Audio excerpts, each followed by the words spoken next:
नमस्ते दोस्तों। अगर आप एआई इंटरव्यू की तैयारी कर रहे हैं तो ये दो मैट्रिक्स एफआईडी और बीएलयू आपके लिए सुपर इंपॉर्टेंट है। चलिए आज इनको पूरी तरह से डिकोड करते हैं ताकि आप अपने अगले इंटरव्यू में रॉक कर सकें। सोचिए, आपने एक जबरदस्त जेनरेटिव मॉडल तो बना लिया, पर अब आप कैसे साबित करेंगे कि ये वाकई में अच्छा है? मतलब सवाल ये है, इज इट एनी गुड? इसी कोर इंजीनियरिंग प्रॉब्लम को सॉल्व करने के लिए हमारे पास एफआईडी और बीएलयू जैसे मैट्रिक्स है। ओके, तो आज हम क्या क्या कवर करने वाले हैं। सबसे पहले समझेंगे कि क्वालिटी मापते कैसे हैं, फिर एफआईडी को डिकोड करेंगे, ब्लू को समझेंगे, दोनों को साइड बाय साइड रखकर कंपेयर करेंगे और आखिर में सबसे इंपॉर्टेंट आपका इंटरव्यू टेक अवे। आप इससे अपने जवाब का ब्लूप्रिंट भी समझ सकते हैं। ऑलराइट, तो सबसे पहले बात करते हैं अकॉर्ड चैलेंज की। देखिए, जनरेटिव एआई में क्वालिटी मापना कोई बच्चों का खेल नहीं है। इमेजेस को जज करने का तरीका टेक्स्ट को जज करने के तरीके से कंप्लीटली डिफरेंट है, और इसीलिए हमें अलग अलग काम के लिए अलग अलग टूल्स, मतलब अलग अलग मैट्रिक्स चाहिए। तो जब बात आती है इमेजेस की, हम दो चीजें देखते हैं। पहली, रियलिज्म, मतलब फोटो कितनी असली लग रही है, और दूसरी डाइवर्सिटी, क्या मॉडल एक ही तरह की बिल्ली बना रहा है या अलग अलग तरह की। वहीं दूसरी तरफ जब हम टेक्स्ट की बात करते हैं तो हम देखते हैं फ्लुएंसी, लैंग्वेज कितनी नेचुरल है, और सिमिलैरिटी, मतलब जो टेक्स्ट जनरेट हुआ है वो हमारे रेफरेंस या सही आंसर से कितना मिलता जुलता है। बस यही वो फंडामेंटल डिफरेंस है जो हमें एफआईडी और ब्लू की तरफ ले जाता है। ओके, तो सबसे पहले मैदान में उतरता है फिद। इसे आप विजुअल क्वालिटी कॉप समझ सकते हैं, जो खासतौर पर इमेजेस की क्वालिटी को परखने के लिए है। एफआईडी का फुल फॉर्म है फ्रेश इंसेप्शन डिस्टेंस। अब ये करता क्या है? ये जनरेटेड इमेजेस की क्वालिटी को रियल इमेजेस से कंपेयर करता है। पर यहाँ एक ट्विस्ट है, ये एक एक पिक्सल को कंपेयर नहीं करता, नहीं, बल्कि ये रियल इमेजेस के पूरे ग्रुप और जनरेटेड इमेजेस के पूरे ग्रुप के विजुअल फीचर्स के डिस्ट्रीब्यूशन, मतलब उनके स्टैटिस्टिकल पैटर्न्स की तुलना करता है। सुनने में तो काफी कॉम्प्लेक्स लग रहा है। तो सवाल यह है कि ये आखिर काम कैसे करता है? बेसिकली ये 3 स्टेप्स का प्रोसेस है। Step 1, feature extraction. यहाँ हम एक प्री ट्रेन्ड इंसेप्शन नेटवर्क का इस्तेमाल करते हैं। सोचिए ये एक एक्सपर्ट आर्ट क्रिटिक है जिसने लाखों तस्वीरें देखी हैं। ये हमारी रियल और जनरेटेड इमेजेस को देखता है और उनके की फीचर्स निकालता है। Step 2, distribution modelling.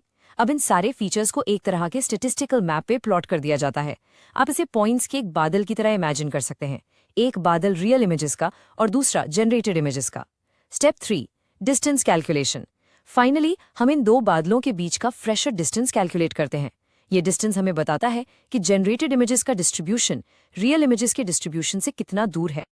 और यहाँ आती है सबसे जरूरी बात जो आपको याद रखनी है। एफआईडी स्कोर जितना कम होगा, इमेज की क्वालिटी और डाइवर्सिटी उतनी ही ज्यादा होगी। So a lower FID score is better. इसे रट लीजिए। ठीक है, तो एफआईडी तो हो गया इमेजेस का स्पेशलिस्ट। अब गियर बदलते हैं और चलते हैं टेक्स्ट की दुनिया में। यहाँ हमारा चैंपियन है ब्लू। ब्लू यानी बाइलिंगुअल इवैल्यूएशन अंडरस्टडी। इसका काम है जनरेटेड टेक्स्ट की क्वालिटी को नापना, और इसका तरीका ना काफी स्ट्रेट फॉरवर्ड है। ये जनरेटेड टेक्स्ट को लेता है और उसे एक या एक से ज्यादा गोल्डन या रेफरेंस टेक्स्ट से कंपेयर करता है जो इंसानों ने लिखे हैं। ये बस ये देखता है कि दोनों में कितने वर्ड्स या फ्रेजेस, जिन्हें हम एनग्राम्स कहते हैं, मैच हो रहे हैं। और एफआईडी के ठीक ऑपोजिट ब्लू में स्कोर जितना ज्यादा हो उतना अच्छा। हाई स्कोर का मतलब है कि हमारा जनरेटेड टेक्स्ट रेफरेंस टेक्स्ट के बहुत बहुत करीब है। सो रिमेंबर, ब्लू में हायर इज बेटर। ओके, तो अब तक हमने एफआईडी और बीएलई को अलग अलग समझा। अब टाइम है द शोडाउन का। दोनों को आमने सामने खड़ा करते हैं और ट्रस्ट मी, यही वो कंपैरिजन है जो आपका इंटरव्यूअर सुनना चाहता है। ये टेबल, वाओ, ये परफेक्टली सब कुछ समराइज कर देता है। देखिए, डेटा टाइप क्लियर है, BLEU for text, FID for images. Purpose, BLEU text की फ्लुएंसी और सिमिलैरिटी मापता है, मतलब वो कितना सही है, जबकि एफआईडी इमेजेस का रियलिज्म और डाइवर्सिटी देखता है, मतलब वो कितनी असली हैं। हाउ इट वर्क्स, ब्लू सीधा सीधा वर्ड मैचेस यानी एनग्राम्स काउंट करता है। एफआईडी थोड़ा कॉम्प्लेक्स है, वो फीचर डिस्ट्रीब्यूशंस के बीच का डिस्टेंस कैलकुलेट करता है। और सबसे इंपॉर्टेंट, स्कोर, ब्लू में हायर इज बेटर 0 से 1 के बीच में, एफआईडी में लोअर इज बेटर 0 से लेके इन्फिनिटी तक। और इसी वजह से मशीन ट्रांसलेशन में ब्लू किंग है और गैन्स या डिफ्यूजन मॉडल्स में एफआईडी। Alright, so the moment of truth. जब इंटरव्यू में आपसे ये सवाल पूछा जाए तो ये रहा आपका परफेक्ट आंसर। तो आप अपना जवाब कुछ इस तरह फ्रेम कर सकते हैं। देखिए, एफआईडी और बीएलयू दोनों ही जेनरेटिव मॉडल्स को इवैल्यूएट करने के लिए क्रूशल हैं, पर ये फंडामेंटली अलग-अलग प्रॉब्लम्स सॉल्व करते हैं। FID इमेजेस के लिए है। ये रियलिज्म और डाइवर्सिटी को मापता है बाय कंपेयरिंग फीचर डिस्ट्रीब्यूशंस और इसमें कम स्कोर बेहतर होता है। BLU टेक्स्ट के लिए है। ये रेफरेंस टेक्स्ट से सिमिलैरिटी मापता है बाय काउंटिंग वर्ड ओवरलैप्स और इसमें ज़्यादा स्कोर बेहतर होता है। जो कोर डिफरेंस है वो ये है कि FID स्टैटिस्टिकल डिस्ट्रीब्यूशंस को कंपेयर करता है, जबकि BLU डायरेक्ट लिटरल ओवरलैप्स को। और अगर आप एक स्टेप आगे जाना चाहते हैं तो उनकी लिमिटेशंस भी मेंशन कर सकते हैं। BLU सिमेंटिक मीनिंग को मिस कर देता है और FID कभी-कभी छोटे-मोटे विजुअल एरर्स को नज़रअंदाज कर सकता है।